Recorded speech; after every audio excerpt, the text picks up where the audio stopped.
ನಮಸ್ಕಾರ ಸ್ನೇಹಿತರೆ, ಎಲ್ಲರಿಗೂ ಸಂಚಾರಿ ಸುದ್ದಿ ಯೂಟ್ಯೂಬ್ ಚಾನೆಲ್ಗೆ ಸ್ವಾಗತ. ಈ ಒಂದು ವಿಡಿಯೋದಲ್ಲಿ ಇಪಿಎಫ್ಒ ಮೂಲಕ ಪಿಂಚಣಿ ಹಣವನ್ನ ಪಡಿತಾ ಇರುವಂತಹ ಪ್ರತಿಯೊಬ್ಬ ಪಿಂಚಣಿದಾರರಿಗೆ ಭರ್ಜರಿ ಗುಡ್ ನ್ಯೂಸ್ ಅಂತೇಳಿ ಹೇಳ್ಬೋದು ಸ್ನೇಹಿತರೆ. ಹೌದು ಸ್ನೇಹಿತರೆ, ಪಿಂಚಣಿ ಹಣ ಹೆಚ್ಚಳಕ್ಕೆ ಸಂಬಂಧಪಟ್ಟಂತೆ ಬಹುದಿನಗಳ ಬೇಡಿಕೆಯಾಗಿರುವಂತಹ ಇಪಿಎಫ್ಒ 95 ಪಿಂಚಣಿ ಹಣ ಹೆಚ್ಚಳ ಮಾಡಬೇಕು, 7,500 ಕನಿಷ್ಠ ಪಿಂಚಣಿ ನೀಡಬೇಕು ಎಂಬುದರ ಬಗ್ಗೆ ಸುಪ್ರೀಂ ಕೋರ್ಟ್ ಆದೇಶ ಇದ್ರೂ ಕೂಡ ಪಿಂಚಣಿ ಹಣವನ್ನ ಇಪಿಎಫ್ಒ ಇಲಾಖೆ ವತಿಯಿಂದ ಹೆಚ್ಚಳ ಮಾಡದೇ ಇರುವಂತಹ ಕಾರಣಕ್ಕಾಗಿ ಅನೇಕ ಪಿಂಚಣಿದಾರರು ನಿರಂತರ ಪ್ರತಿಭಟನೆಗಳನ್ನ ಮಾಡೋದ್ರ ಮೂಲಕ ದೇಶಾದ್ಯಂತ ಪ್ರತಿಭಟನೆಗಳನ್ನ ಮಾಡೋದ್ರ ಮೂಲಕ ತಮ್ಮ ಬೇಡಿಕೆಯನ್ನ ಈಡೇರಿಸಬೇಕು ಎಂಬುವಂತಹ ಅನೇಕ ರೀತಿಯಾದಂತಹ ಪ್ರತಿಭಟನೆ ಮಾಡೋದ್ರ ಮೂಲಕ ಕೇಂದ್ರ ಸರ್ಕಾರಕ್ಕೆ ಗಮನ ಸೆಳೆದಿತ್ತಾ ಇದ್ದಾರೆ ಸ್ನೇಹಿತರೆ.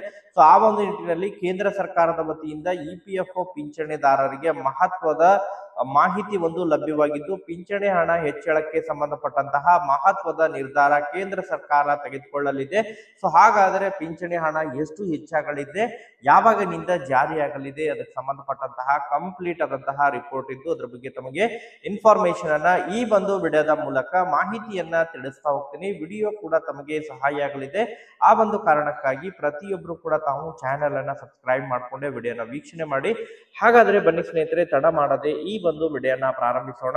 ಹೌದು ಸ್ನೇಹಿತರೆ, ಈಗಾಗಲೇ ತಮಗೆಲ್ಲ ಗೊತ್ತಿರುವ ಹಾಗೆ ಇಪಿಎಫ್ಒ ಮೂಲಕ ಪಿಂಚಣಿ ಹಣವನ್ನ ಪಡಿತಾ ಇರುವಂತಹ ಪ್ರತಿಯೊಬ್ಬ ಪಿಂಚಣಿದಾರರಿಗೆ ಏನು ರಾಜ್ಯ ಸರ್ಕಾರದ ವತಿಯಿಂದ ಮತ್ತು ಕೇಂದ್ರ ಸರ್ಕಾರದ ವತಿಯಿಂದ ಪಿಂಚಣಿ ಹಣವನ್ನ ಪಡಿತಾ ಇದ್ದಾರೆ.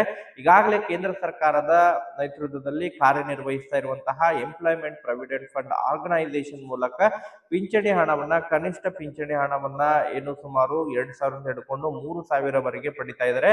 ಬಟ್ ಕಳೆದ ಸುಮಾರು 2022ರ ಸುಪ್ರೀಂ ಆದೇಶದ ಮೇರೆಗೆ ಪಿಂಚಣಿ ಹಣವನ್ನ ಕನಿಷ್ಠ 7,500ಕ್ಕೆ ಹೆಚ್ಚಳ ಮಾಡಬೇಕು ಎಂಬುದರ ಬಗ್ಗೆ ಏನು ಬಹುದಿನಗಳ ಬೇಡಿಕೆಯಾಗಿತ್ತು ಮತ್ತು ಆದೇಶ ಕೂಡ ಹೊರಡಿಸಿದ್ರು ಸ್ನೇಹಿತರೆ. ಆದರೆ EPFO employment provident fund organisation ಮೂಲಕ ಅದನ್ನ ಹೆಚ್ಚಳ ಮಾಡಲಿಕ್ಕೆ ವಿಳಂಬ ಮಾಡ್ತಾ ಇತ್ತು. ಇದನ್ನ ಖಂಡಿಸಿ ಅನೇಕ ಪಿಂಚಣಿದಾರರು ನಿರಂತರವಾಗಿ ಕರ್ನಾಟಕ ಆಗಿರ್ಬೋದು, ಇನ್ನಿತರೆ ದೆಹಲಿ, ಬೇರೆ ಬೇರೆ ರಾಜ್ಯಗಳಲ್ಲಿ, ರಾಜಸ್ಥಾನ ಆಗಿರ್ಬೋದು, ಮಹಾರಾಷ್ಟ್ರ, ಸೊ ಬೇರೆ ಬೇರೆ ರಾಜ್ಯಗಳಿಂದ ಪ್ರತಿಭಟನೆಯನ್ನ ಮಾಡೋದ್ರ ಮೂಲಕ ಕೇಂದ್ರದ ಗಮನವನ್ನ ಸೆಳೆಯುವಂತಹ ಕೆಲಸವನ್ನ ಮಾಡ್ತಾ ಬರ್ತಾ ಇದ್ರೆ ಸ್ನೇಹಿತರೆ. ನಿರಂತರ ಕರ್ನಾಟಕದಲ್ಲೂ ಕೂಡ ಕಬ್ಬನ್ ಪಾರ್ಕ್ ನಲ್ಲೂ ಕೂಡ ನಿರಂತರವಾಗಿ ಇಪಿಎಫ್ಒ ಪಿಂಚಣಿದಾರರು ನಿರಂತರವಾಗಿ ಸರ್ಕಾರಕ್ಕೆ ಒತ್ತಾಯವನ್ನ ಮಾಡ್ತಾ ಇದ್ದಾರೆ. ಇಪಿಎಫ್ಒ ಪಿಂಚಣಿ ಹಣವನ್ನ ಹೆಚ್ಚಳ ಮಾಡಬೇಕು. ಯಾಕಂತ ಹೇಳಿದ್ರೆ ಬೆಲೆ ಏರಿಕೆಯಂತಹ ಸಂದರ್ಭದಲ್ಲಿ ಈಗ ನೀಡ್ತಾ ಇರುವಂತಹ ಪ್ರಸಕ್ತವಾಗಿ ನೀಡ್ತಾ ಇರುವಂತಹ ಪಿಂಚಣಿ ಯಾವುದಕ್ಕೂ ಕೂಡ ಸಾಲದು.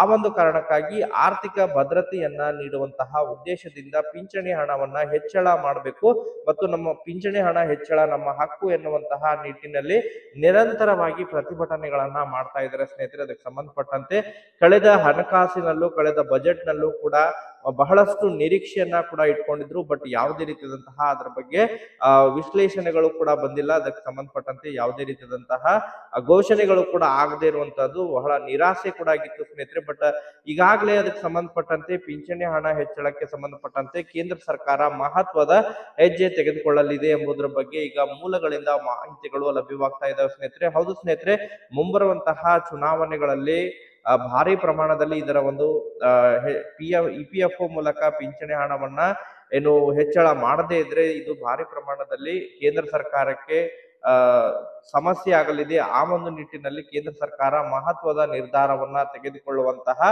ನಿರೀಕ್ಷೆ ಇದೆ ಎಂಬುದರ ಬಗ್ಗೆ ಮೂಲಗಳಿಂದ ಕೆಲವೊಂದಿಷ್ಟು ಮಾಹಿತಿಗಳು ಲಭ್ಯವಾಗ್ತಾ ಇದಾವೆ ಸ್ನೇಹಿತರೆ. ಹೌದು ಸ್ನೇಹಿತರೆ, ಇದೇ ಫೆಬ್ರವರಿ ಅಂತ್ಯದವರೆಗೆ ಫೆಬ್ರವರಿ 28ನೇ ತಾರೀಕಿಗೆ ಇಪಿಎಫ್ಒ ಪಿಂಚಣಿ ಹಣ ಹೆಚ್ಚಳಕ್ಕೆ ಸಂಬಂಧಪಟ್ಟಂತಹ ಮಹತ್ವದ ಸಭೆ ಕೇಂದ್ರ ಸರ್ಕಾರದ ನೇತೃತ್ವದಲ್ಲಿ ದೇಶದ ಪ್ರಧಾನಮಂತ್ರಿ ಆಗಿರುವಂತಹ ನರೇಂದ್ರ ಮೋದಿ ಅವರ ನೇತೃತ್ವದಲ್ಲಿ ಹಾಗೂ ಹಣಕಾಸು ಸಚಿವೆ ನಿರ್ಮಲಾ ಸೀತಾರಾಮನ್ ಅವರ ನೇತೃತ್ವದಲ್ಲಿ ಮತ್ತು ಇಪಿಎಫ್ಒ ಅಧಿಕಾರಿಗಳ ನೇತೃತ್ವದಲ್ಲಿ ಒಂದು ಮಹತ್ವದ ಸಭೆ ಕೂಡ ನಡೆಯಲಿದೆ. ಆ ಒಂದು ಸಭೆಯಲ್ಲಿ ಮಹತ್ವದ ನಿರ್ಧಾರವನ್ನ ತೆಗೆದುಕೊಳ್ಳುವಂತಹ ನಿರೀಕ್ಷೆ ಇದೆ ಎಂಬುದರ ಬಗ್ಗೆ ಮೂಲಗಳಿಂದ ಮಾಹಿತಿಗಳು ಲಭ್ಯವಾಗ್ತಾ ಇದ್ದು, ಒಟ್ಟಾರೆಯಾಗಿ ವೇಟ್ ಮಾಡೋಣ ಸ್ನೇಹಿತರೆ. ಇದಕ್ಕೆ ಸಂಬಂಧಪಟ್ಟಂತೆ ಅಧಿಕೃತವಾಗಿ ಅಪ್ಡೇಟ್ಗಳು ಲಭ್ಯವಾದಂತಹ ಸಂದರ್ಭದಲ್ಲಿ ತಮಗೆ ಅದರ ಬಗ್ಗೆ ಮಾಹಿತಿಯನ್ನ ಕೂಡ ತಿಳಿಸುವಂತಹ ಪ್ರಯತ್ನವನ್ನ ಈ ಒಂದು ವಿಡಿಯೋದ ಮೂಲಕ ಮಾಡ್ತಾ ಇರ್ತೇನೆ. Thank you for watching this video.